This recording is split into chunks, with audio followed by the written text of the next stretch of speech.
Olá, obrigada por acessar o meu canal e hoje vamos falar sobre o teste T. Continuando ainda na unidade 2 de comparações entre amostras, nós vamos utilizar um teste muito conhecido e um dos mais usados na estatística, que é o teste T. O teste T, ele faz comparação entre duas amostras e nós vamos ver como um exemplo, aqui eu tenho uma amostra tratamento, aqui o comportamento de uma amostra controle, e o que o teste vai fazer é comparar as variâncias, vejam, lembram da aula de dispersão? Essa amostra tratamento tem uma dispersão um pouco maior que essa do controle, e o teste vai comparar a variância entre as amostras e se as médias diferem.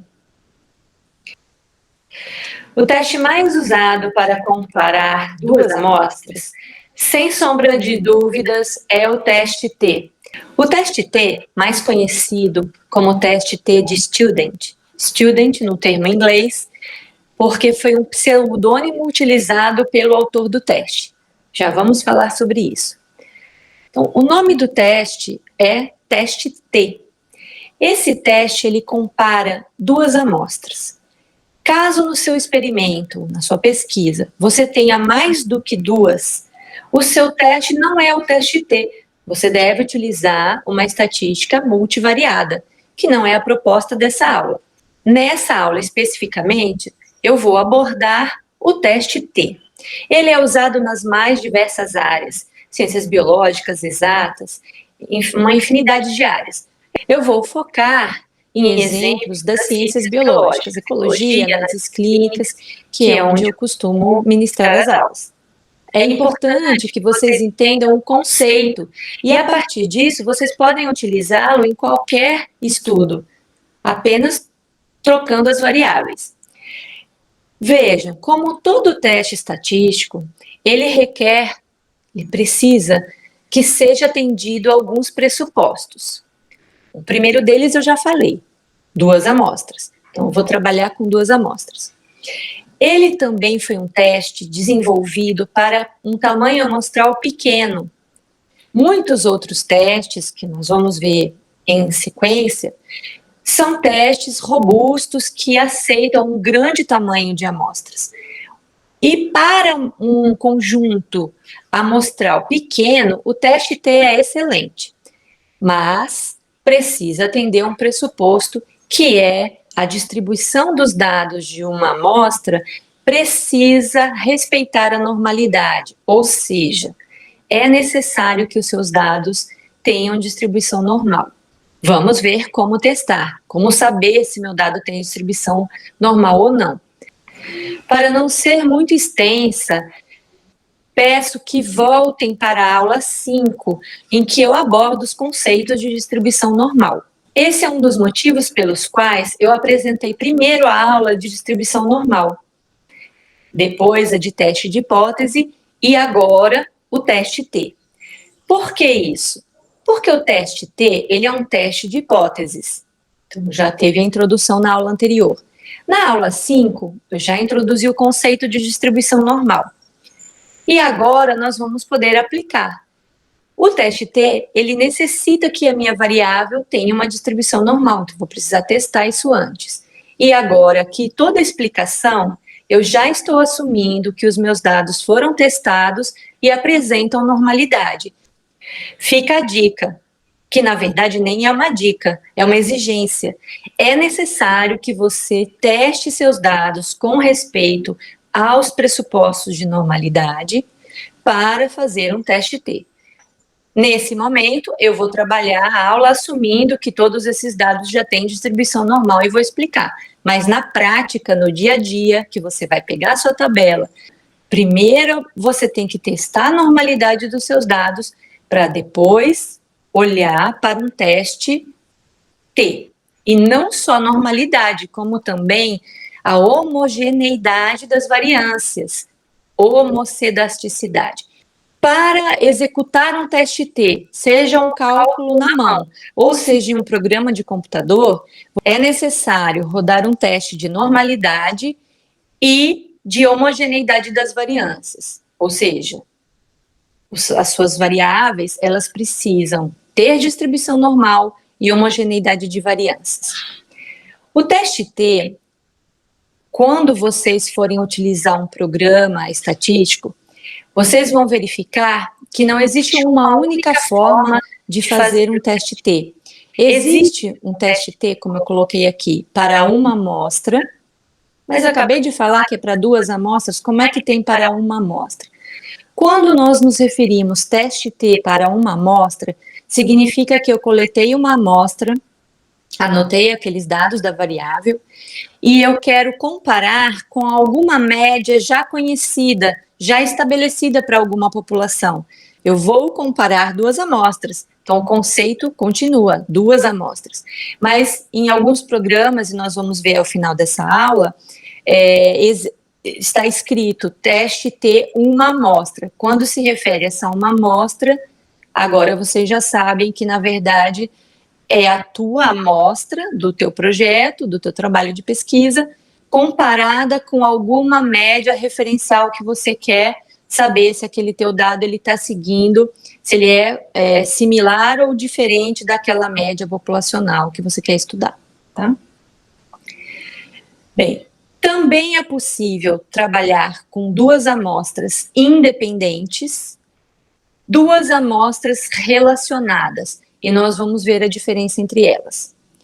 E também para verificar se o parâmetro da regressão, que é um teste que vamos ver em aulas subsequentes, ele é igual a 0, ou se ele é igual a 1, ou se ele é igual a 3.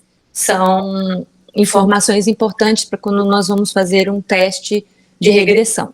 Esses são os pressupostos para a execução de um teste T. Mas antes de entrar na parte estatística mesmo, eu trago aqui um pouquinho da história. Esse artigo, publicado em 2019 por esses autores, a estatística nasceu na cervejaria.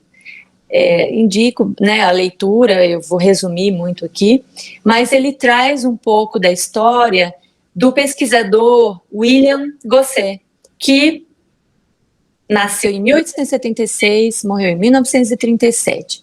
Por que eu faço esse destaque para Gosset?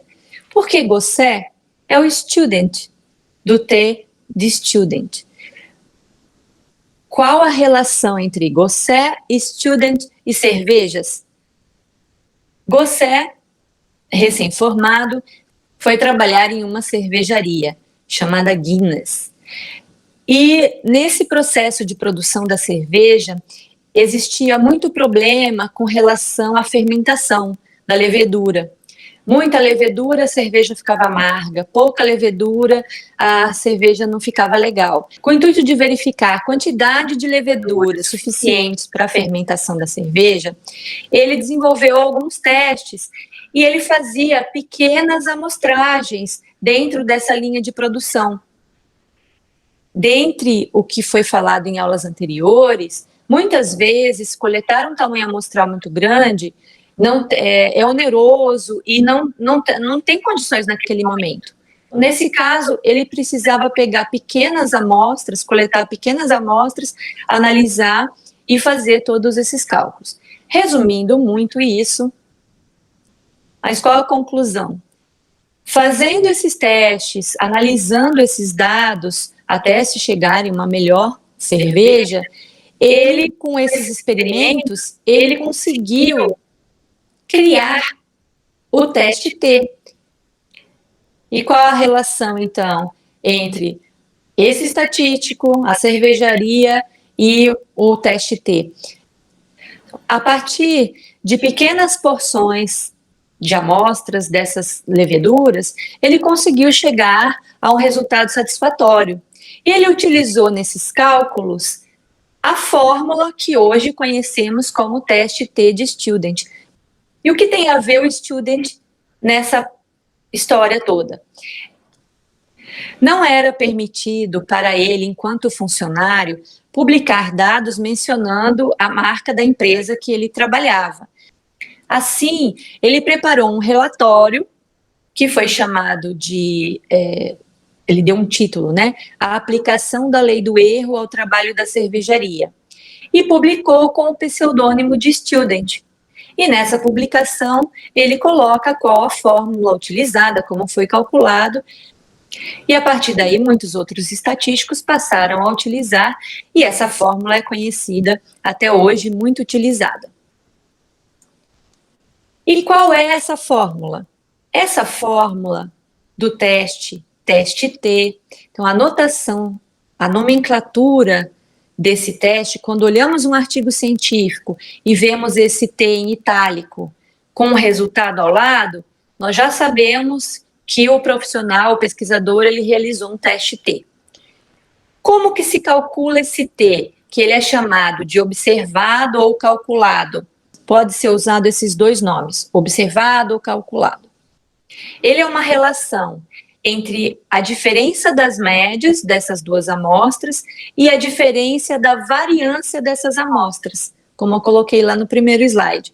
Então, é uma função relativamente simples, que nós conseguimos, inclusive, calcular na mão esse teste, né? A gente não precisaria de um programa estatístico, mas, obviamente, que o programa facilita a nossa vida e economiza o tempo.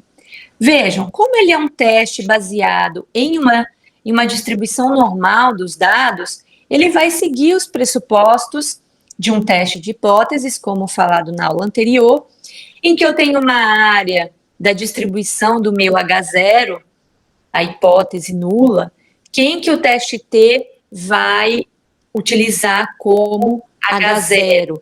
Foi mencionado na aula passada. A hipótese nula para um teste T é que as médias entre esses dois conjuntos de dados não diferem. Caso eu não tenha um suporte suficiente para aceitar essa hipótese, qual é a minha conduta? Eu vou rejeitar o H0 e aceitar a alternativa. E isso se dá quando o meu dado calculado da amostra que eu obtive vai cair em uma dessas duas áreas de rejeição. Essas áreas, elas são calculadas baseadas no alfa. Lembram do alfa da aula passada? Quem está assistindo agora pela primeira vez precisa voltar na aula anterior, porque eu não vou dar esse detalhamento agora aqui. Então, veja, estabelecemos o alfa, que pode ser 5%, 1%, e a partir do alfa que nós estabelecemos, os estatísticos já calcularam toda a probabilidade que existe de um evento ocorrer, seja ele caindo em qualquer área dessa distribuição. E, por isso, tabularam esses dados. Em uma distribuição normal, nós temos 100% dos nossos dados sob essa curva e foi possível calcular a probabilidade teórica em cada espaço que a minha variável x pode encontrar aqui. E, a partir disso, foi criada uma tabela, que é a tabela de distribuição T. É a tabela de probabilidade da distribuição T. Simples assim. Teste T feito. É um teste simples. Eu vou provar para vocês que é possível vocês fazerem no trabalho de vocês, analisar o dado de vocês e vocês mesmos poderem proceder esse teste. Eu trouxe aqui uma tabela que foi retirada do livro do Bussab Moretti, 2010, que eu estou utilizando como fonte nessas aulas. E essa tabela vocês encontram em base de dados na internet. Se vocês digitarem tabela de distribuição de probabilidades T, vocês vão encontrar vários sites em que ela é disponibilizada. Eu coloquei ela inteira aqui, né, inteira, assim, até esse valor, mas eu vou dar um destaque a seguir. O que é importante que eu queria destacar nessa apresentação, nesse momento? Que essa tabela, existe a tabela quando nós usamos a hipótese do P bilateral ou unilateral. Então, eu escolhi para a aula a bilateral. O que significa? que esses valores calculados, eles dão qual é a porção da minha amostra teórica em que eu aceitaria o H0 e qual é a região crítica e a área aonde eu tenho a área de rejeição do H0, que é a área em que eu posso cometer o erro tipo 1. Lembrem dos tipos de erro em estatística, erro tipo 1, erro tipo 2? Quem não lembra, volta na aula anterior. Com ela, nós vamos ver o valor crítico após o alfa estabelecido. Por que isso? Quem define o alfa? Lembra? Nós definimos o alfa, aula anterior. Para usar essa tabela, o que nós fazemos? Nós precisamos, primeiro, definir quem é o alfa. Nós vamos usar um alfa de 5% ou de 1%. Quem não está entendendo nada desse alfa, volta na aula anterior. O fato é que, atualmente, nós não temos mais usado tanto essa tabela. Pelo menos no dia a dia e na prática, nós utilizamos os programas de estatística, cujo pacote já tem essa tabela incluída. Mas eu trago aqui para que vocês compreendam o fundamento desse teste. Muitos estudantes têm dúvida. Poxa, mas o que significa esse valor de T? O que é esse T aqui? O que é esse P bilateral? Qual é esse valor? Por que uma hora esse valor eu aceito, outra hora eu rejeito? Com esses questionamentos, eu sinto a necessidade de trazer para vocês, inclusive a tabela, para vocês entenderem qual é a filosofia desse teste, para vocês poderem executar depois em um programa, mas entender o que vocês estão fazendo lá no programa de estatística. Aqui eu dei um zoom na tabela, porque nós vamos utilizar esses valores como exemplo. E como que essa tabela é construída? Cada linha representa um grau de liberdade. Lembra do grau de liberdade? Voltem lá na aula anterior. Olha, hoje o meu meme hoje é volte na aula anterior. Na verdade, não na aula anterior, né? Nas primeiras aulas que eu falo sobre grau de liberdade. Cada linha representa um grau de liberdade. Cada coluna, ela representa o p-valor, a probabilidade, tá? Nós usamos o p-valor de 5%, 1% e alguns trabalhos até o de 0,1%. O que essa tabela vai me dar? Valores que são os valores tabelados. É o valor de referência para eu aceitar ou rejeitar o H0. Assim, uma vez que eu tenha definido o alfa e já sei o grau de liberdade do meu teste, nós vamos entrar nesse detalhamento em slide mais para frente. Eu quero mostrar aqui um exemplo de um teste T. E ele é tão simples que a gente consegue colocar em um slide só. Então, eu tenho aqui uma distribuição, essa parte teórica, né? A distribuição da minha amostra, a variável que eu estou querendo comparar, ela pode assumir qualquer valor aqui nesse X. Eu tenho a área de aceite de H0, a área destacada em vermelho, rosa, é a área de rejeição. Vou fazer os meus cálculos baseado na média da minha amostra 1, da média da amostra 2 e a diferença entre essas variâncias, que é chamada de variância ponderada. A partir desse cálculo, eu vou chegar em um valor de T. Eu coloquei aqui como exemplo um valor 1,6. Um valor qualquer para dar um exemplo do teste para vocês. Imaginem que a partir do cálculo lá da minha amostra, eu cheguei nesse valor. Esse valor calculado é o da variável do meu trabalho, que eu digitei no programa e coloquei ele para rodar. Chegou nesse valor. O que o programa estatístico vai fazer? Ele vai comparar esse valor ao valor tabelado. Existe uma tabela padrão. A tabela que eu apresentei, ela não muda nunca, ela é daquela forma eternamente, porque é o teórico, é o esperado que nós encontraríamos caso os nossos dados atendessem essas distribuições. Enfim, como que é a representação que vocês encontram nos livros? Geralmente vem escrito T tabelado, entre parênteses, dois números separados por ponto e vírgula. O que significam esses números? 0,05 corresponde ao alfa de 5%. Se eu estivesse usando um alfa de 1%, aqui estaria escrito 0,01. Então, o primeiro número que aparece é o alfa. O segundo número que aparece é o grau de liberdade. Nesse caso, do exemplo, eu coloquei 4. Pode ser qualquer grau de liberdade. Na tabela você tem o registro de todos eles. Coloquei esse aqui apenas para exemplificar. Por que exemplificar? Nós vamos olhar na tabela isso aqui. Como eu fazia antigamente sem ter programa de computador? Eu anotava aqui, então escolhi 5%, o grau de liberdade é 4. Então, o que eu vou fazer? Eu venho aqui, eu repeti a tabela, grau de liberdade, eu vou procurar na linha 4. Linha 4 está salvo aqui, né? Toda essa área aqui em vermelho. E agora eu vou procurar o 5%, porque foi o alfa que eu escolhi, 5%. A conjunção entre o 5% e o 4%, que são os dois parâmetros que eu estou utilizando, deu quanto? 2,776. Coloquei aqui para ficar mais nítido. Vejam, é um valor tabelado. Caso eu tivesse escolhido 1%, esse valor de referência seria 4,604.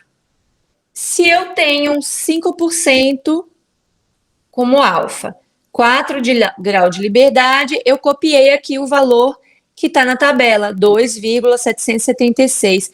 Que valor é esse? Esse valor marca a região crítica. Estaria por aqui. Na verdade, 2,776, na verdade, deveria estar por aqui, tá? Meu desenho não foi muito bom aqui, não foi muito didático. Mas eu coloquei o indicador aqui, tá? Ignorem esse meu erro de espaço aqui, né, de escala. Mas aqui representa o corte de 2,776, que é o meu T tabelado. Eu estou usando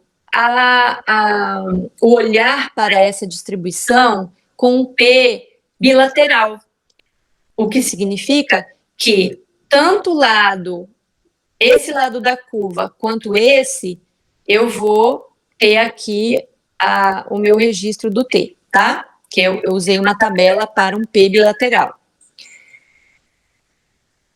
Disse anteriormente, tem que olhar a tabela que está sendo usada. Tem a tabela bilateral e tem a unilateral. Tem que cuidar de qual delas você está trabalhando. Alfa 5%, já tenho aqui a região crítica, e o calculado lá no meu trabalho deu 1,6, que eu vou representar por essa estrelinha.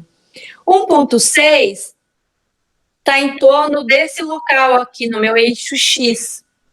Vejam, esse local corresponde a qual área? Quem é essa área aqui? É a área em que os meus dados estão mais próximos aqui dessa média. Tá? Mais próximo desse conjunto de dados. É a minha área de aceite de H0.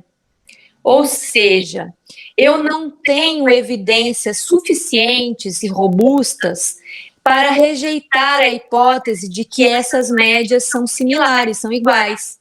Então, a média do meu conjunto 1 não difere da média do conjunto 2. Portanto, eu aceito o H0. Quando o meu T observado, que é o calculado no meu estudo, ele é menor que o tabelado, eu aceito H0. Ele tem um raciocínio contrário ao p-valor. No p-valor, quando o meu p-valor é maior que o alfa, eu aceito H0. Mas, enfim, hoje em dia a gente quase não usa mais esse recurso de voltar para a tabela e fazer, porque a gente não faz mais na mão. O programa estatístico, ele já nos fornece o valor P. E como que ele dá esse valor? eu quero mostrar para vocês na tabela como que esse valor é encontrado. Veja que eu coloquei aqui que ele está entre 10% e 20%, ou seja, o p-valor, lá no teste estatístico, no programa, ele certamente vai dar um número entre 0,10 e 0,20. Por que isso? Vamos lá. Vamos voltar aqui. Lembrem que foi 1,6 o nosso resultado.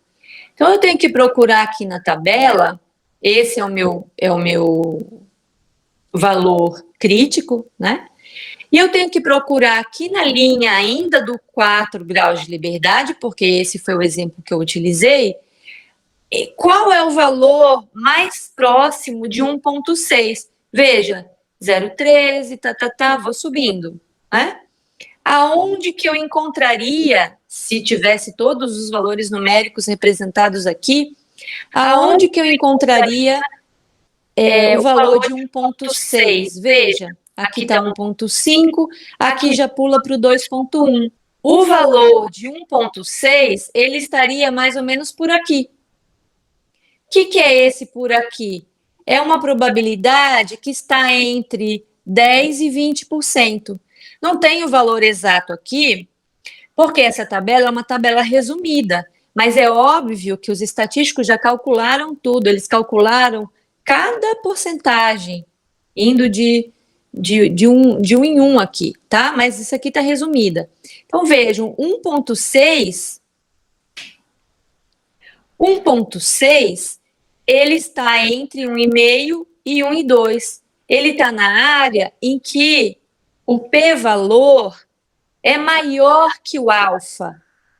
O meu alfa escolhido aqui é 5%. Ele é maior. Então, eu aceito H0. Por isso que eu destaquei aqui. Hoje em dia, a gente não olha mais isso nos programas, a gente vai direto no p-valor. Utilizando o mesmo exemplo em que o t calculado é igual a 1,6, mas utilizando um alfa de 1%, posso fazer isso? Claro, a escolha é sua. Vai escolher 5% ou 1%. Escolhendo 1%, muda o valor do t tabelado. Com nível de significância de 1%, grau de liberdade 4, o valor é 4.604. Vamos voltar lá na tabela.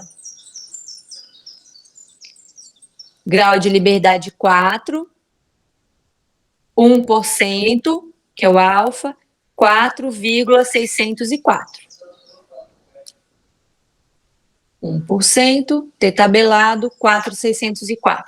O meu calculado deu 1,6, ele continua batendo aqui. Mas o tabelado, ele estaria nessa área aqui da curva, eu teria até que representar essa linha azul mais para cá. O que significa dizer que tem diferença na minha decisão? A decisão de aceitar ou rejeitar H0, baseada nesse alfa, é em relação a esse 001, ao alfa. Como o valor do T está bem aqui, ó, cai na região crítica, o tabelado. Mas o meu calculado é menor. Então, eu continuo aceitando H0. Mudou a decisão para o slide anterior, que era de 5%? Não, não tem alteração. Continuo aceitando H0, porque um resultado como esse, ele ainda está nessa área de aceite do H0. Tá? E agora eu trouxe um exemplo, mudando o T calculado. Continua o mesmo alfa de 5, grau de liberdade 4, é o mesmo valor, mas eu mudei o T calculado. A minha amostra deu esse valor aqui. Nós vamos fazer um teste depois para chegar nisso, tá? Estou resumindo só. 8,5. Aonde que estaria? Não está mais nessa área. Já bateria aqui, olha, o 8,5. Está muito fora dessa distribuição.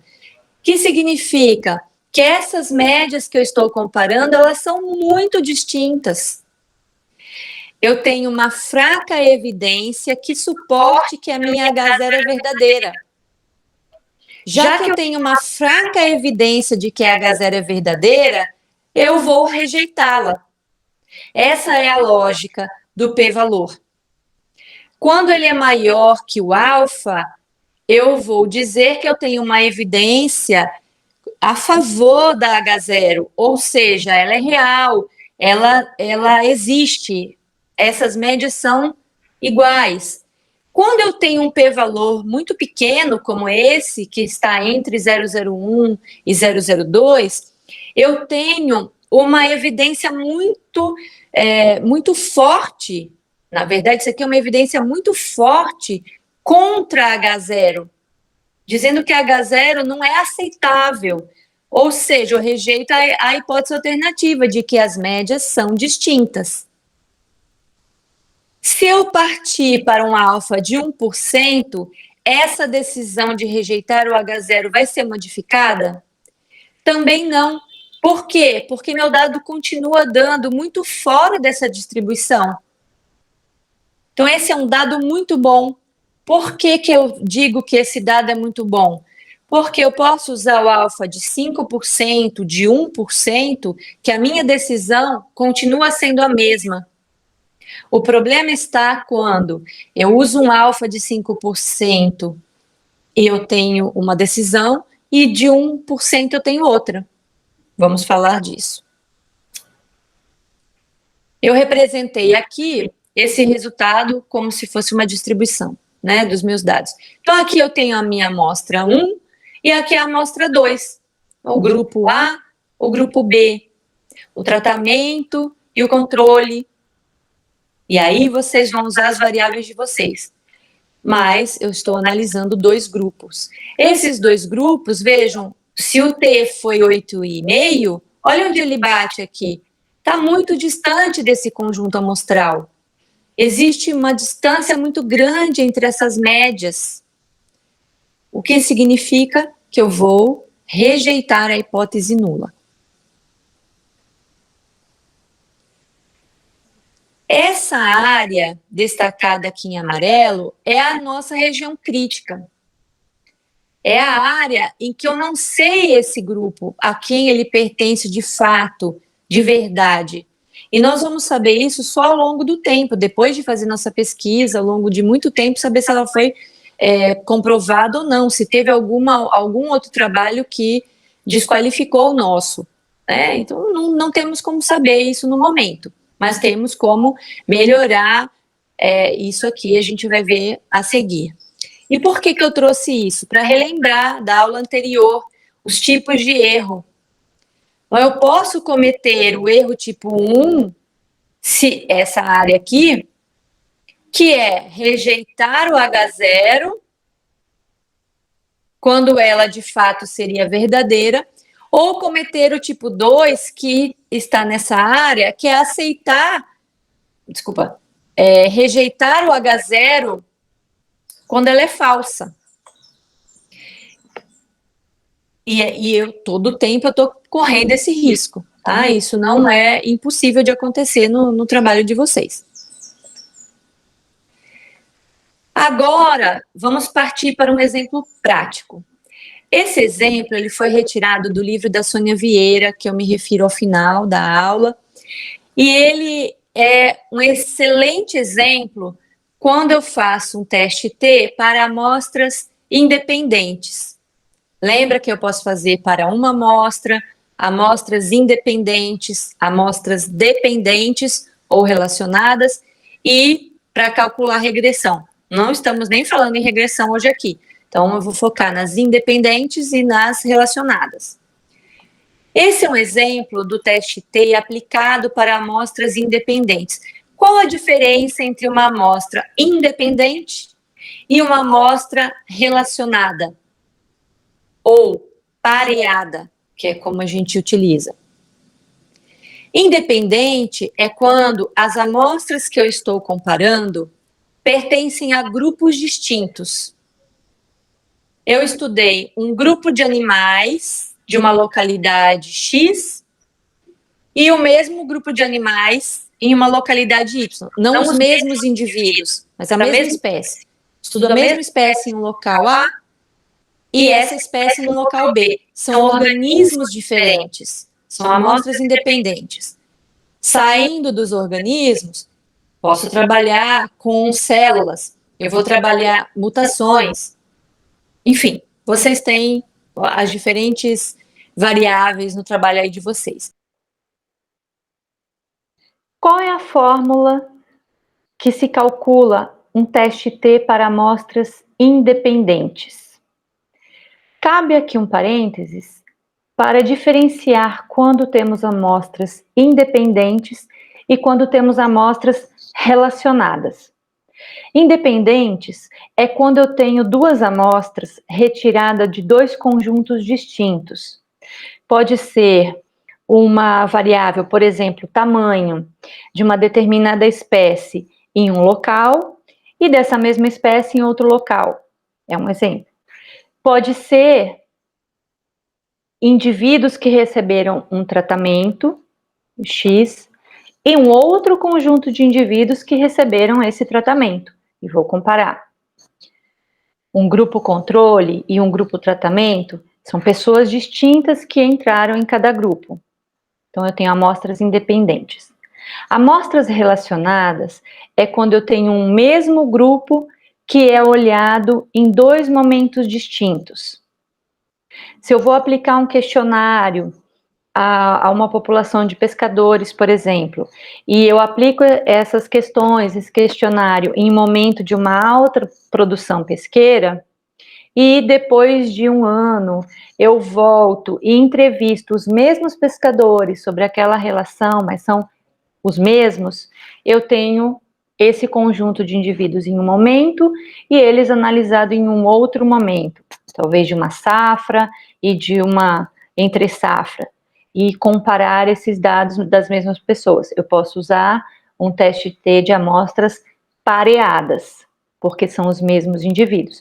Se eu aplico o questionário a comunidades distintas, eu tenho uma amostra T de testes independentes. Aplicar uma droga, ver o teste, a eficiência de uma droga em um grupo ou em outro, por determinadas questões, mutação, enfim, eu tenho independentes. Mas se eu pego o mesmo conjunto de pacientes, administro em um momento e depois vou analisar em um outro momento, um outro fator, são pareadas. E o teste T independente, ou se a amostra é relacionada, não é diferente apenas nesses termos, mas também nas fórmulas. Vocês vão ver que a fórmula para se calcular um teste T usando amostras independentes, ela é distinta de quando elas são relacionadas, que vamos ver no slide posterior. Então, vamos focar agora aqui nas amostras independentes. O que é levado em consideração para fazer esse teste? A diferença entre as médias, a média do grupo 2 menos a média do grupo 1, dividido pela raiz da variância, que nesse caso não é a variância daquele conjunto de dados apenas. Essa variância é uma variância que leva em consideração a variabilidade dos dois conjuntos de dados, por isso ela é chamada de ponderada, cuja fórmula é essa. Já voltamos. É uma razão da diferença entre as médias, dividida pela raiz da variância ponderada multiplicada por 1 dividido por N1 mais 1 dividido por N2. É uma fórmula muito simples. Nós conseguimos, com um conjunto de dados como esse, de apenas 17 valores, nós conseguimos resolver na mão. Não necessariamente precisaria de um programa de computador para executá-lo. Antigamente a gente fazia isso tudo na mão, acessando as tabelas de distribuição T dos livros, mas atualmente esse teste já está embutido em todos os pacotes estatísticos disponíveis no mercado, e nós vamos fazer, inclusive, utilizando um modelo, né, de um programa, mas é possível resolver na mão. Então, ele é muito simples, ele precisa da média, da variância e do N. Como ele é um teste que utiliza como parâmetro média e variância na sua fórmula, lembram da aula de medida de dispersão, de tendência central, distribuição normal? É por essa razão que, para se calcular um teste T, os dados eles precisam ter atendido os pressupostos de normalidade e homocedasticidade, como eu falei lá no início. Justamente porque ele foi pensado para um tipo de distribuição como essa, próxima de uma distribuição normal. E o cálculo é bem simples. A única diferença aqui é a variância ponderada, que ela é uma razão entre o tamanho amostral e a variância de cada amostra e o N, que é o grau de liberdade. Então, o grau de liberdade para esse teste é N1 mais N2 menos 2. Então, a variância ponderada é N1, que é 10 nesse caso, multiplicado pela variância do grupo 1. Como é que eu encontro essa variância? É a variância lá da aula de medida de dispersão, a variância desse conjunto amostral. Nós obtemos esse valor lá na estatística descritiva dos programas, mas também vocês já sabem calcular. Somada com N2 menos 1, multiplicada pela variância desse grupo 2, que no caso aqui, esses 7 registros aqui. Resolvido isso, a gente substitui na fórmula com esse restante, mas vamos fazer na prática. Como que eu calculo a média? Tudo isso aqui nós vimos já em aulas anteriores, então quem está assistindo agora ao canal precisa voltar nas primeiras aulas. Eu vou passar essa parte de uma forma mais rápida. A média desse conjunto amostral, eu vou somar cada valor que eu obtive dessa amostra e vou dividir pelo N. No caso, deu 12 quilos. Então, em média, essas pessoas perderam 12 quilos fazendo a dieta 1. Já o grupo 2 teve uma média distinta. Quando nós somamos todos esses valores e dividimos por 7, a média dá 15. Realizando a dieta 2, esse grupo perdeu, em média, 15 quilos. Em matemática, 12 difere de 15, mas em estatística, nem sempre. Depende da variabilidade, depende da dispersão desses dados, de quanto essas amostras variam, qual é a variabilidade que tem nesse grupo. E o teste T ele vai comparar. Eu vou, no final, decidir se realmente elas têm diferença significativa a ponto de eu dizer que são dois conjuntos distintos, a ponto de eu dizer que uma das dietas faz eu perder mais peso do que a outra. E é isso que nós vamos querer provar aqui. Médias calculadas, eu já posso substituir na fórmula. Agora eu vou partir para o cálculo da variância. Para eu encontrar essa variância, o N é fácil, já tenho aqui, né? 10 menos 1 dá 9 e 7 menos 1, 6. Quem é a variância do grupo 1? Vou precisar calcular. A variância do grupo 1 é a soma dos quadrados dividido pelo N, lembra? Qual é o somatório do quadrado? De onde veio esse número? Como eu encontro esse valor? Somatório de x quadrado. Vamos relembrar. Quem é o x quadrado? X são os meus registros. No caso, eu adotei x, quem fez a dieta 1, e y, quem fez a dieta 2.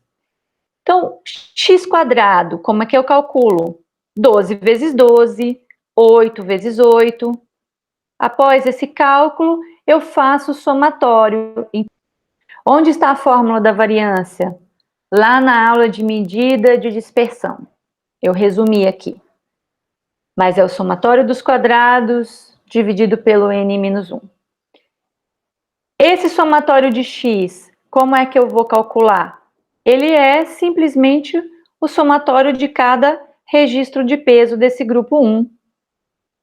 E aqui do grupo 2, então, eu faço a variância do grupo 1, encontrei que é 4, a variância do grupo 2, fazendo a soma aqui desses quadrados, mais a soma dos valores, dividido pelo n, dividido pelo n menos 1, deu 5. E eu substituo 4 aqui para o grupo 1, 5 para o grupo 2, dividido pelo n mais n1 mais n2 menos 2, que dá 10 mais 7 menos 2. Tá? 17 menos 2 vai dar 15. Encontrei aqui a variância ponderada e vou substituir na fórmula. Já tinha encontrado a média, variância, 1 dividido pelo N1, mais 1 dividido pelo N2. E, finalmente, chegamos ao nosso valor de T, que é o valor de T calculado, obtido através da amostra coletada no meu estudo, no estudo de vocês. T calculado. O que eu faço agora? O T do nosso trabalho é esse e precisamos ver e analisá-lo em relação a uma referência, a teoria. Com esses dados seguindo distribuição normal, o T tabelado dá 2,13. Como é que se chega nesse valor? Através da tabela de distribuição de probabilidade do teste T. Eu vou na tabela e procuro o alfa que foi estabelecido, aqui eu estabeleci 5%, mas pode ser 1% ou 0,1%.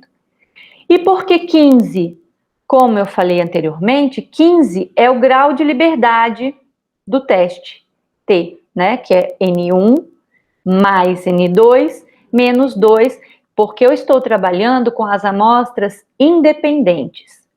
Nas amostras relacionadas, o grau de liberdade é o N menos 1. Nesse caso, é N1 mais N2 menos 2. E vou recorrer à tabela, então. Transformando a tabela para cá, eu tenho um grau de liberdade igual a 15, vou seguindo, eu cortei aqui a tabela só para poder aparecer no vídeo, mas eu tenho um grau de liberdade 15 e eu vou seguir essa linha. Até onde eu vou seguir essa linha? Até eu encontrar no alfa que eu estabeleci, que foi 5%, qual é o valor que está no 5% com grau de liberdade 15. Deu 2,131. Vejam, eu coloquei só 13 aqui, né? Eu ajustei para 2 casas decimais, não tem problema. Então, eu tenho um T tabelado de 2,13. E antigamente eu seguia a regrinha. Como o meu T calculado é maior que o tabelado, eu rejeito H0. Mas por que faria isso? Porque quando eu olho para a tabela, o alfa estabelecido com 15 deu esse valor. Se o meu valor calculado, que é 2,9, né? 2,9. Se eu for procurar o 2,9 na linha do 15, aonde que ele está? 2,9, opa, ele está entre esse valor de 2,6 com esse de 2,9. Ele está entre 1% e 2%.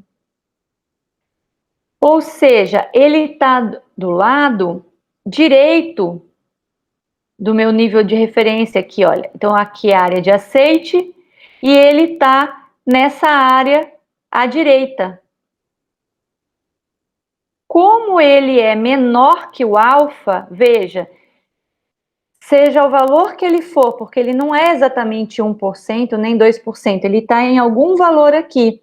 Essa tabela é resumida, ela não traz todos os valores exatos de P. Vejam que aqui é um P de 0,01, aqui é um P de 0,02. Mas entre 0,01 e 0,02, tem 0,0011, 0,012, até chegar no 0,02. Ele vai ser algum valor aqui nesse meio do caminho. que é menor que o alfa que eu estabeleci. Se ele é menor que o alfa estabelecido, eu rejeito H0. Essa interpretação a gente dava antigamente quando fazia na mão e usava a tabela, porque a gente não tinha exatamente o valor. Mas agora que nós temos um programa de estatística que faz para a gente isso rapidamente, a gente consegue o valor exato do P. Por isso que vocês encontram nos artigos P igual a 0,0027, 0,56, porque o programa calcula exatamente. Antigamente, quando recorríamos à tabela, a gente dava um intervalo. Conclusão. Se eu rejeito H0, o que eu estou dizendo? Um p-valor entre 1% e 2%, eu tenho uma forte evidência contra a hipótese nula. A evidência de que as médias são distintas, ela é tão forte que eu rejeito a hipótese de que elas são médias iguais. Eu rejeito H0. 12 é estatisticamente diferente de 15. Existe uma forte evidência contra a hipótese nula. Então, eu rejeito. Eu vou ficar com a alternativa de que, dependendo da dieta que eu fizer, eu vou perder mais peso ou menos peso.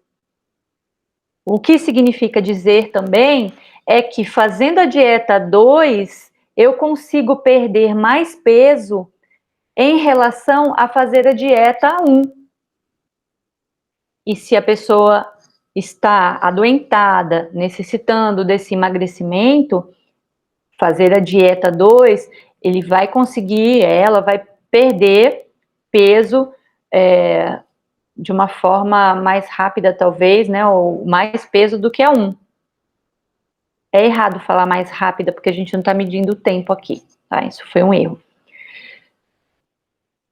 Qual a decisão que eu tomo? Se eu assumir um alfa de 5% e o resultado final do meu teste, vamos arredondar aqui para 1%, eu tenho apenas 1% de probabilidade de dizer que essas médias não têm diferença significativa, de que elas são iguais, de que essas dietas têm o mesmo efeito, eu tenho apenas 1% de chance de afirmar isso e estar correta. Dessa forma, eu rejeito, porque a chance é muito pequena da H0 estar correta. Então, eu rejeito ela. Eu aceito a hipótese de que realmente as dietas têm um efeito diferenciado na perda de peso.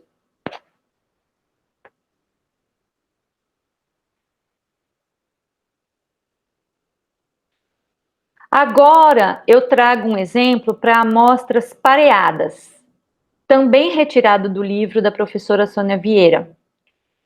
Também com relação à dieta, mas agora vamos esquecer o exemplo anterior.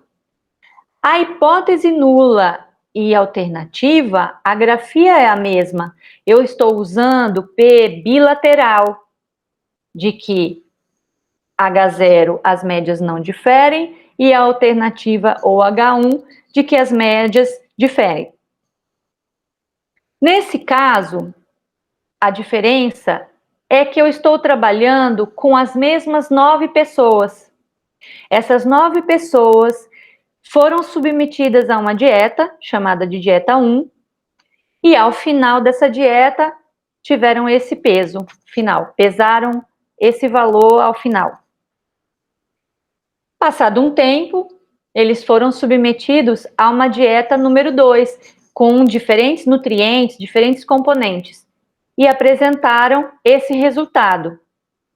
Qual a questão aqui? As dietas, elas têm composições diferentes, e nós sabemos que tem pessoas que não suportam determinados alimentos, que são saudáveis e às vezes são mais interessantes para uma dieta. Nesse caso, poderia ser um nutricionista, enfim, o trabalho de vocês poderia abordar isso. O interesse é saber se vai existir uma variação significativa no peso dessas pessoas, dependendo do tipo de dieta que elas fizerem. Não sabemos, então a gente vai testar. E após os testes e verificado e aferida aqui o peso, a massa corporal, nós chegamos a esse resultado. Vejam que a fórmula do teste T para amostras pareadas, ela é muito distinta da independente. Ao invés da diferença entre as médias, o que vai aqui no numerador é a média das diferenças. É diferente, é um conceito diferente.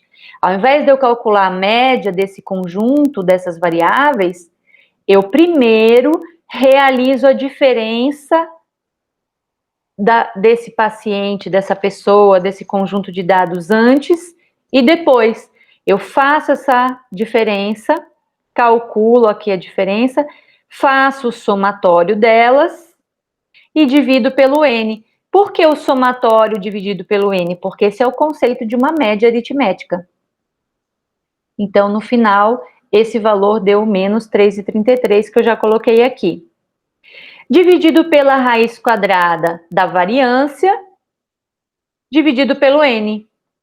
Como é que eu vou calcular a variância aqui? Não vou calcular a variância direto desse conjunto de dados e desse. Eu vou calcular a variância das diferenças. Eu vou fazer o somatório das diferenças ao quadrado. Então, após fazer as diferenças, eu vou elevar cada valor ao quadrado e vou fazer o somatório delas. Esse somatório vem aqui. Aqui é a soma das diferenças, que é menos 30. Não tem problema de ser negativo. Teste T trabalha com positivo e negativo. Só quer dizer, o negativo e o positivo só quer dizer que está de um lado ou do outro da curva. Dividido pelo N. Dividido pelo N menos 1, a fórmula da variância. Substituo aqui e encontro que a variância deu 25. Coloco aqui, dividido pelo N, e cheguei a um T calculado de menos 2. Esse é o T do meu trabalho. Vou para o T tabelado. Aqui eu escolhi um nível de significância de 1% só para variar, poderia ser 5%. Quem escolhe sou eu, tá? Vocês, o trabalho de vocês. E aqui o grau de liberdade. O grau de liberdade aqui é N menos 1. 9 menos 1 dá 8. E vou até a tabela na linha 8, na coluna 1%. Vamos lá.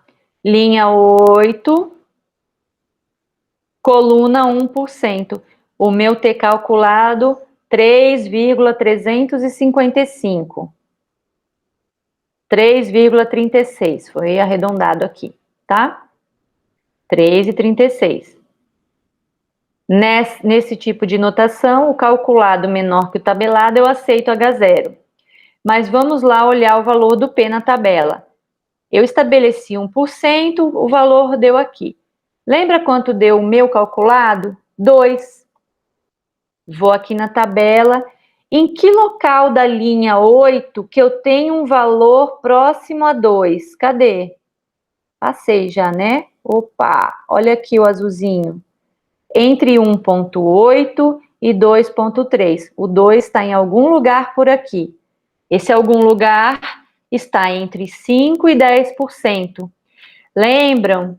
Aula anterior, teste de hipóteses. Toda vez que o p-valor for maior ou igual ao alfa, eu aceito H0. E ele é maior. Ele não é exatamente 5%, porque exatamente 5% teria que dar 2,306 a nossa conta, e não é essa. A nossa conta deu exatamente 2, então ele está por aqui, tá? Vai ser entre 5% e 10%. Eu já me adiantei e fiz esse teste num programa e ele me dá exatamente o valor, que é 0,08, que significa 8%, ele está por aqui. Hoje em dia, o programa já apresenta-nos o p-valor diretamente.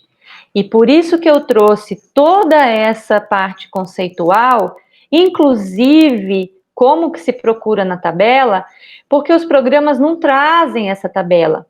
Você recebe o p-valor, você recebe o valor do t e o p-valor e tem que interpretar. E eu percebo que muitas vezes os estudantes têm dúvida justamente porque não entendem da onde que caiu, de onde que caiu aquele p-valor. Não foi de paraquedas. Foi de toda uma parte conceitual que os estatísticos desenvolveram. E para a gente poder utilizar, a gente tem que saber qual é a parte conceitual que está por trás desse teste.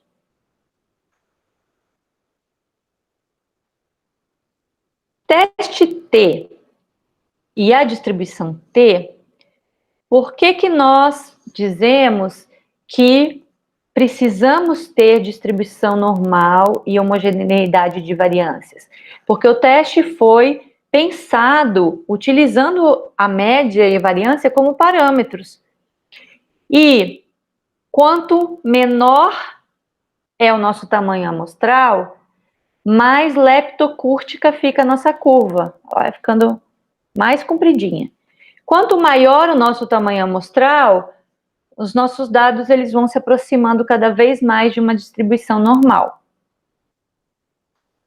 Resumindo, ao fazer um teste T que compara duas amostras, eu posso ter duas possibilidades de resposta. Ou que as médias que eu estou comparando são similares, existe uma forte evidência de que elas são muito parecidas e, portanto, esses grupos são homogêneos e o controle não tem diferença do tratamento, a dieta não faz A1 ou A2, está tudo bem, o tamanho dos indivíduos em um local não difere do outro local, a resposta dos pescadores não difere se faz a pergunta na safra ou na entre-safra, e 1001 possibilidades que vocês têm pela frente no trabalho de vocês. No caso de alguns colegas que estão trabalhando agora com a Covid, não existe diferença entre quem faz exercício leve, moderado ou uma forte, né, uma forte intensidade de exercício, que a resposta vai ser a mesma. Isso seria aceitar H0. Pelo contrário, se eu tiver uma forte evidência de que H0 não se aproxima dessa média amostral, eu vou rejeitá-la.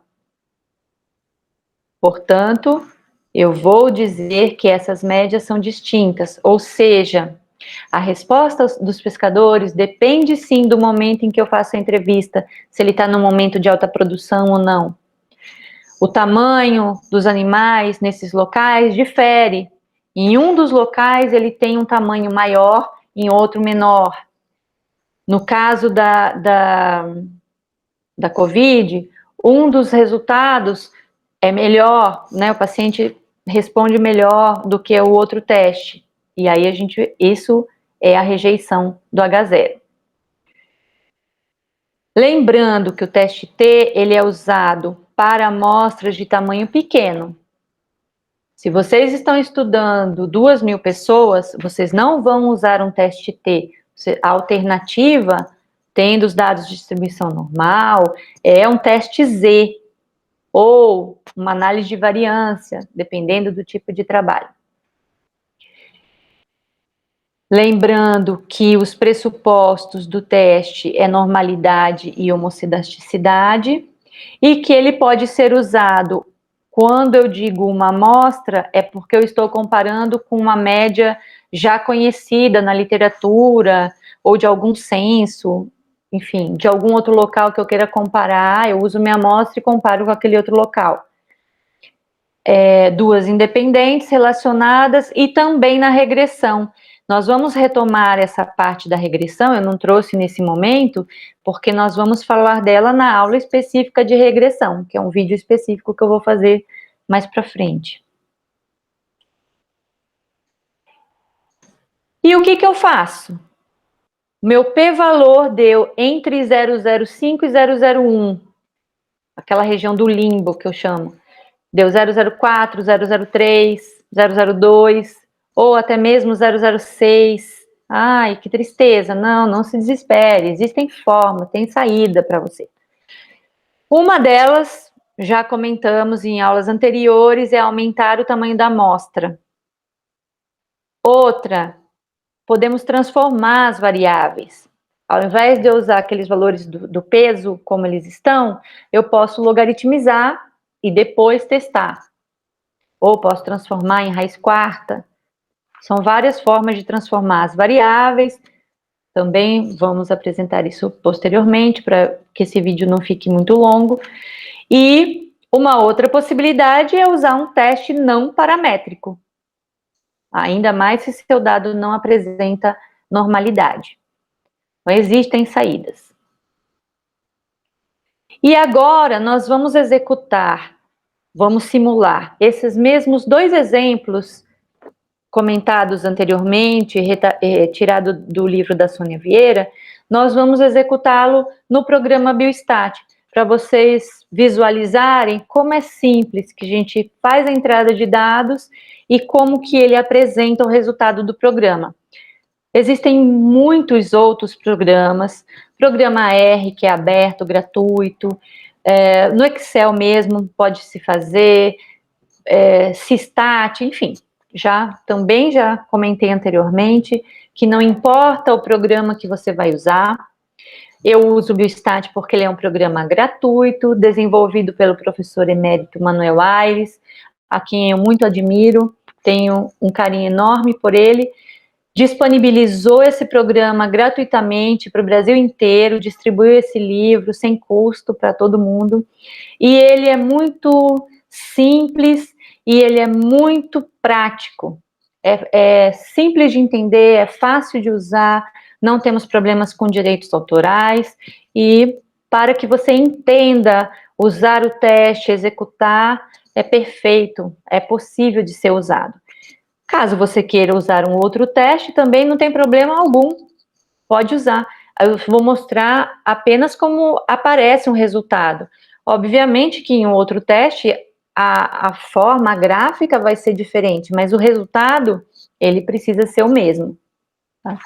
Então, essa aqui, existe alguma variação entre um programa e outro, porque depende de quantas casas decimais eles utilizam. Mas qualquer um desses programas, eles vão poder executar um teste T. E a gente vai agora para a parte prática, verificar como é que utiliza. E é isso. Após realizado o download do arquivo pesquisado na internet, abrimos a pasta, clicamos no botão e a partir daí procedemos à instalação. São poucos minutos e em breve ele o instala no nosso computador. Basta clicar em avançar. Ele indica o local onde nós gostaríamos de salvar no nosso computador, nesse caso, vai em arquivos de programas. Caso contrário, eu clico em alterar e seleciono a pasta na qual eu quero salvá-lo.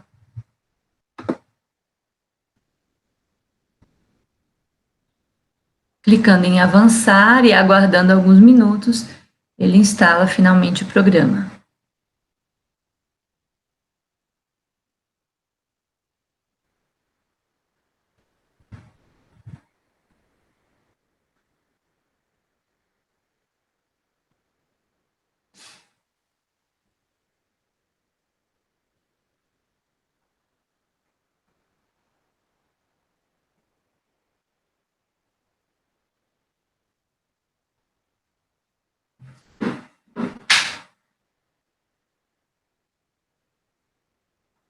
Clicamos em concluir. Ele irá descompactar os arquivos. E verificamos no nosso computador a pasta já instalada Biostat. Nesse caso é a versão 5.0. Clico na palavra Biostat e pronto, o programa é aberto. É uma interface bem visual, intuitiva. Nós temos nas colunas onde serão digitadas as nossas variáveis e nas linhas os nossos casos. Cada registro de cada amostra e em cada linha, cada coluna corresponde a uma variável. Para a realização de um teste T, vamos usar o ambiente estatísticas. E precisamos escolher se nossas amostras são independentes ou relacionadas, como foi dito na aula de teste T. Nesse caso, eu ainda não digitei as amostras. Eu vou fazer a digitação dos dados utilizados em aula que foram retirados do livro da Sônia Vieira, com relação à dieta 1 e 2.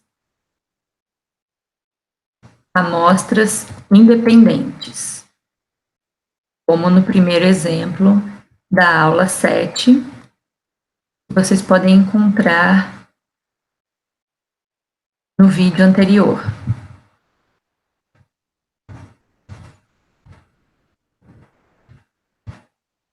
Como no exemplo, temos 10 registros para o grupo 1 e 7 registros para o grupo 2.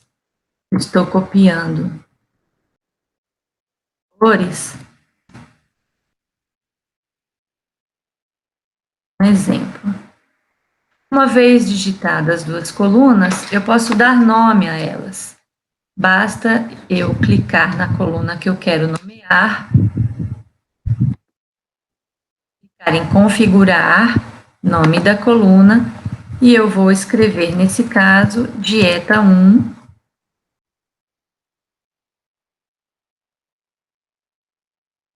pois foi o grupo que realizou o tipo de dieta diferente da 2. Expliquei na parte conceitual dessa aula. Uma vez digitada essas duas colunas, eu posso salvar e o programa me direciona a uma pasta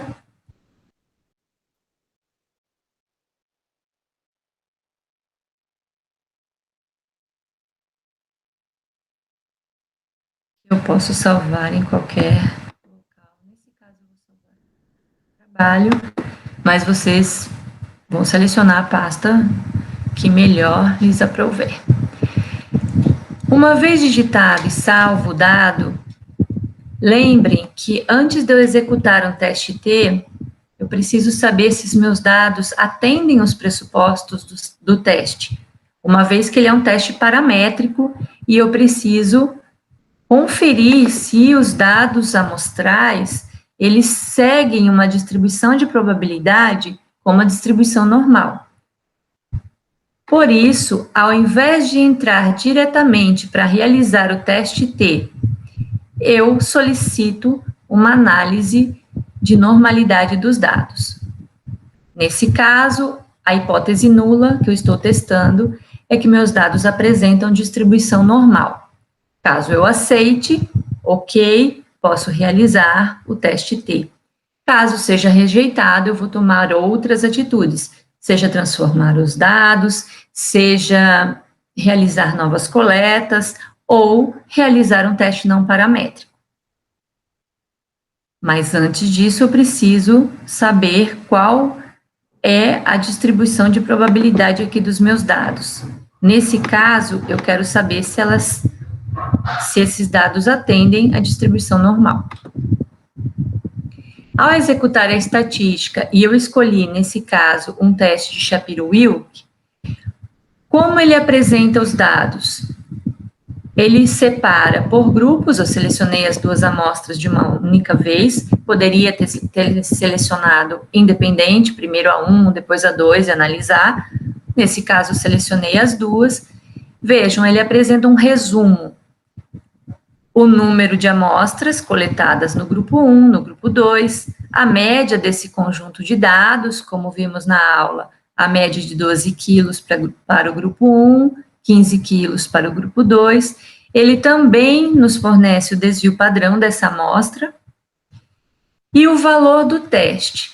Veja, o valor do teste de Shapiro-Wilk para a amostra 1, 0,96.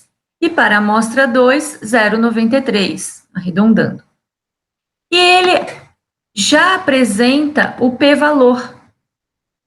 Nesse caso, eu já posso concluir, ao invés de eu visitar a tabela de distribuição normal e verificar aquele raciocínio, como na aula conceitual do teste T, do nível de significância, do grau de liberdade, aqui ele já me fornece o valor de P, a probabilidade de eu aceitar o H0 e ela ser verdadeira. Como neste caso, a probabilidade de eu aceitar H0 é de 78%, 0,78, é uma alta probabilidade. Então, eu tenho 78% de chance de aceitar H0, afirmando que essa minha amostra tem uma distribuição normal, e ela ser verdadeira. Ou seja, no 78% de chance, eu assumo que está dentro daquele intervalo da área de aceite de H0. Portanto, os meus dados da variável 1 têm distribuição normal. O mesmo acontece para a variável 2, de quem realizou a dieta 2, porque 49% ainda eu estou contemplando a área de aceite de H0, o que significa que esse dado apresenta distribuição normal. Quando eu rejeitaria H0 nesse caso? Caso o nível de significância estabelecido fosse 5% ou até 1% nesse caso, e o p-valor fosse inferior a um desses valores do alfa. Caso o p-valor dessas duas amostras fosse inferior ao alfa estabelecido, eu rejeitaria H0, mas não foi o caso em nenhuma dessas duas amostras. O que significa que eu posso efetuar o teste T sem problemas. Salva esta informação, eu dou prosseguimento ao teste T. Já houve a introdução desse assunto na aula, então eu vou pular aqui, mas já foi dito que são amostras independentes, pois são dois conjuntos de dados separados em que foi feito o experimento, dois conjuntos de pessoas distintas. As 10 pessoas do grupo 1 não são as mesmas do grupo 2, e por isso eu faço um teste T para amostras independentes. No Biostat, vocês selecionam este local aqui, teste T, dados amostrais. Como eu tenho apenas duas colunas digitadas, aqui só aparecem essas duas colunas. Vocês verão a seguir que à medida em que eu digito mais colunas, todas elas aparecem aqui.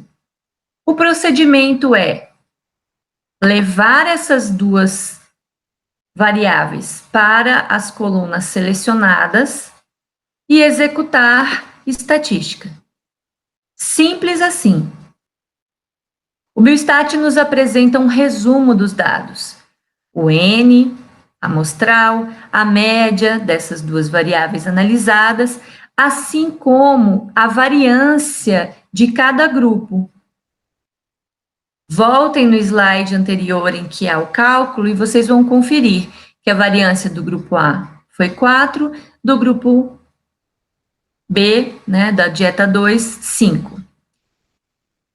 O que é fantástico no Biostat é que ele já realiza um outro teste de hipóteses, que é o teste para saber se as variâncias são similares ou não. Ele realiza o teste de Levine e nos dá o resultado. Ele apresenta escrito homocedasticidade. Nenhum outro programa estatístico apresenta dessa forma tão resumida e tão completa os dados. Dessa forma, é possível saber que os dados têm variâncias similares, ou seja, eu posso comparar essas duas amostras. Elas não têm uma dispersão tão distinta assim, elas são comparáveis e posso dar seguimento ao meu teste. Essa variância que aparece listada logo abaixo do escrito homocedasticidade é a variância ponderada, que leva em consideração as duas amostras, como na fórmula do teste T. Caso fosse escrito aqui heterocedasticidade, iria aparecer uma mensagem para nós. Esses dados têm variâncias desiguais. Quer continuar? Depois eu faço um exemplo e a gente vai ver como aparece. Mas no nosso exemplo, a variância ponderada deu 4,4. O valor T tabelado, ele apresenta aqui. Grau de liberdade é 15, porque é N1 mais N2 menos 2, que nesse caso dá 15. E nós vamos olhar o P bilateral, pois eu estou olhando a distribuição bicaudal. Vejam que esse dado ele é tão bom, a coleta dessas amostras e essas duas variáveis que nós estamos comparando, elas são similares ou distintas? Elas são... Quem respondeu depende? Perfeito. Por que depende? Depende do alfa escolhido. Por isso, o alfa tem que ser escolhido antes de eu executar o teste. Caso o alfa fosse 5%, qual é a minha decisão com esse valor de P? É a decisão por rejeitar, caso seja 5%. Mas e se eu tivesse escolhido um alfa de 1%? Vejam que no alfa de 1%, pelo p-valor ser igual ou superior ao alfa, eu aceitaria o H0, dizendo que não há distinção entre essas médias. Como no caso do exemplo, eu utilizei um alfa de 1%, eu aceito H0. Mas eu posso ter usado 5%. Na verdade, eu usei 5%. Como o alfa utilizado no exemplo foi 5%, eu rejeito H0, o que significa dizer que a média de peso perdida pelas pessoas que fizeram a dieta 1 e a 2 são distintas. Quem fez a dieta 2 perdeu mais peso, 15 quilos em média, do que quem fez a dieta 1.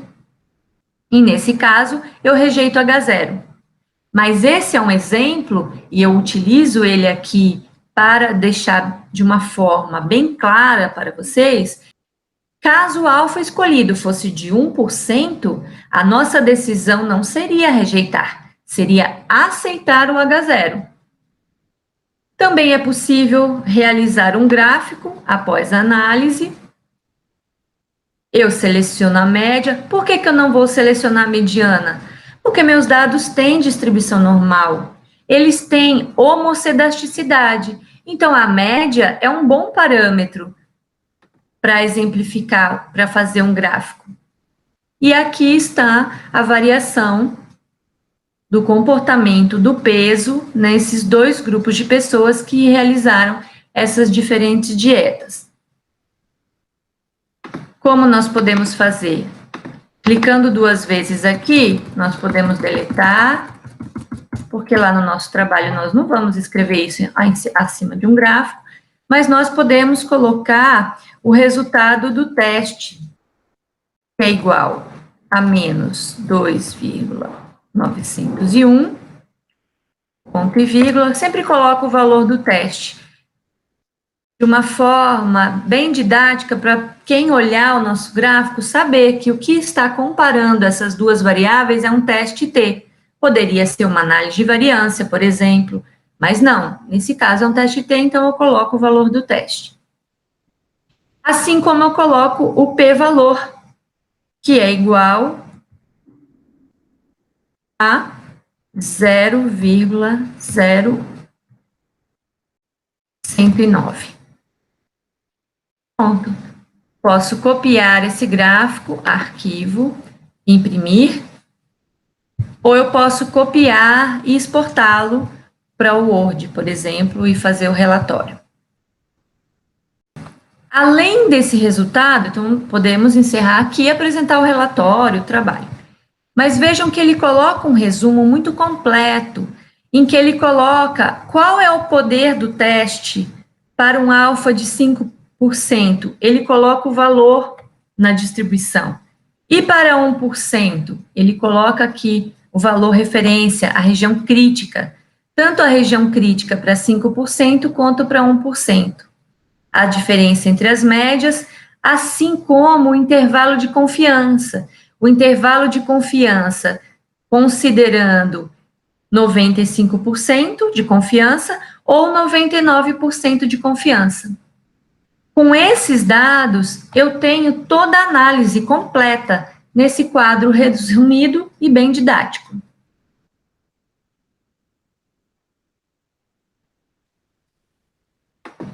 Agora, nós vamos digitar o segundo exemplo da aula. Em que eu não trabalho mais com amostras independentes, desculpe. O exemplo utilizado, o segundo exemplo, também do livro da Sônia Vieira, corresponde ao exemplo de teste T, amostras pareadas.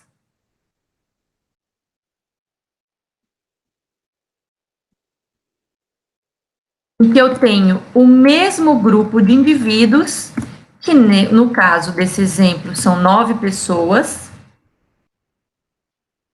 Vejam, eu tenho 9 registros aqui. Em cada linha eu coloco o resultado de cada indivíduo. Quem está trabalhando com animal é o resultado de cada animal, cada planta, cada conjunto celular.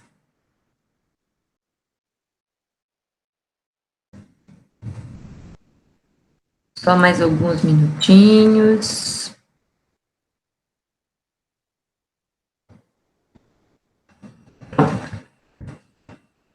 Posso também, não fiz no exemplo anterior, mas eu posso reduzir o número de casas decimais clicando nessa caixinha, porque são números inteiros, nesse caso, eu posso fazer isso. E vou colocar aqui novamente dieta 1, mas eu vou colocar um P para representar esse teste que é um grupo amostral de amostras pareadas. Dieta 2P. Também vou salvar. O Biostat não tem um botão de voltar, então eu aconselho que vocês digitem sempre, salvem logo o trabalho para não perder o que foi digitado. Então, agora, como é que eu vou fazer? Da mesma forma, eu preciso saber se meus dados têm normalidade. Vou escolher aqui, nesse caso, as variáveis 4 e 5. E aqui eu tenho o resultado novamente. Com esse p-valor de 65% e de 32%, qual é a minha decisão? Assumindo um alfa de 5%, em ambos os casos, o p-valor é maior que o alfa. Os registros são maiores que 0,05. Mas nesse caso também, caso eu tivesse assumido 1%, eu também aceitaria H0. Eu tenho a mesma decisão usando os dois tipos de alfa. Ou seja, os dados apresentam distribuição normal, posso dar prosseguimento. Mas ao invés de entrar em amostras independentes, eu seleciono 2 amostras relacionadas, porque é o mesmo grupo que realizou a dieta em um momento, a dieta 1, foi aferido o peso dele, passado o tempo, foi verificada, após eles terem sido submetidos à dieta 2, foi verificado o peso nesse segundo momento. Então, é o mesmo grupo antes e depois, com um tipo de dieta ou outro. Seleciono aqui teste T, dados amostrais, Novamente, eu preciso indicar quais são as colunas que eu quero realizar o teste. E aqui ele apresenta o resumo para amostras pareadas. É importante verificar, porque às vezes a gente pode clicar errado, né, no local da escolha do teste. Certifiquem-se de que escolheram o teste corretamente. E ele vai apresentar, obviamente, que o número de casos aqui é idêntico, porque eu estou trabalhando com amostras pareadas. Ele traz a média desses dois conjuntos, 71 quilos e 67 aqui, 75 aqui. O desvio padrão, o erro padrão desses grupos, e também o desvio padrão da diferença, o erro padrão da diferença, a média das diferenças que nós vimos, o valor tabelado do teste T, grau de liberdade 8, é N menos 1, que é 9 menos 1. E nós vamos olhar para o resultado do teste aqui, 0,08. Como 0,08 está acima do alfa de 5% e também do 1% nesse caso, em ambos os casos, seja 5% ou 1%, a decisão é aceitar o H0. Eu estou na área de aceite de H0, porque o p-valor é maior que o alfa estabelecido. Assim como no teste anterior, ele dá o intervalo de confiança para o caso da escolha de 95% ou 99%, porque essa é uma escolha de vocês. E assim como no teste anterior de independentes, ele também realiza um gráfico. Mas nesse caso, não temos como editar, ele já realiza um gráfico de dispersão em que ele coloca os dados dos dois grupos nesse formato de gráfico de dispersão. Caso nós queremos, por exemplo, apresentar um box plot para o caso do teste T de amostras pareadas, nós precisamos solicitar nessa outra área, que ele não faz automático como no da independente. Então, nós clicamos aqui, escolhendo média, porque, mais uma vez, ele é um teste paramétrico, os dados apresentaram distribuição normal. Caso contrário, eu escolheria a mediana, mas nesse caso eu vou escolher a média, seleciono os dois grupos, aplicar, e aqui está o gráfico para esse outro conjunto de dados. Da mesma forma, eu posso, basta eu clicar em cima desse texto,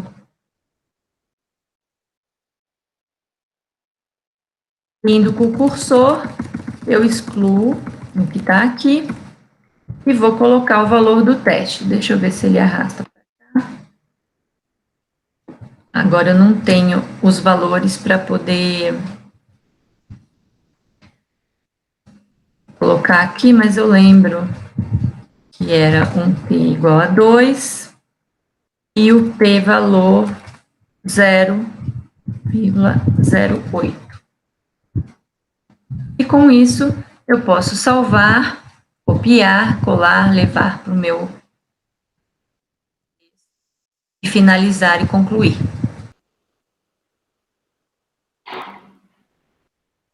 Aqui estão citados todas as referências que eu utilizei para gráficos, informações, conceitos. Agradeço muito essas pessoas extremamente didáticas. E finalizamos essa comparação entre duas amostras com um teste paramétrico, que é o teste T. Paramétrico, ele utiliza média e variância na sua fórmula. Voltem lá para a aula de medidas de tendência central e dispersão. E nós vamos partir para uma próxima aula falando sobre não paramétricos, que quadrado, teste G e tabela de contingência. Espero que tenha ajudado. Esse é o objetivo, que você possa fazer uso para o seu trabalho, tenha sucesso nas suas pesquisas e até mais.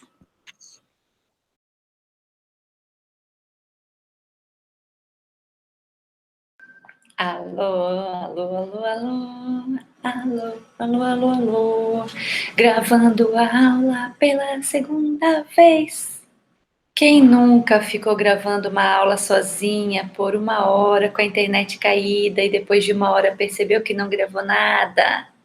Ah, bem-vindos e bem-vindas. Eu fiz isso várias vezes, mesmo checando.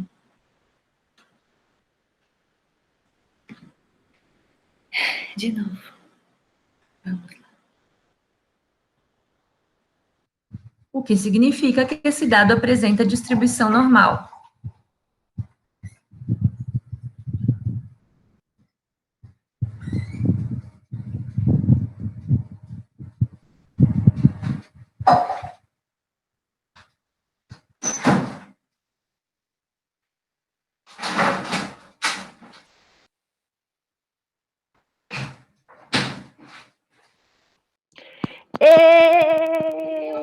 Não sei, vou ver.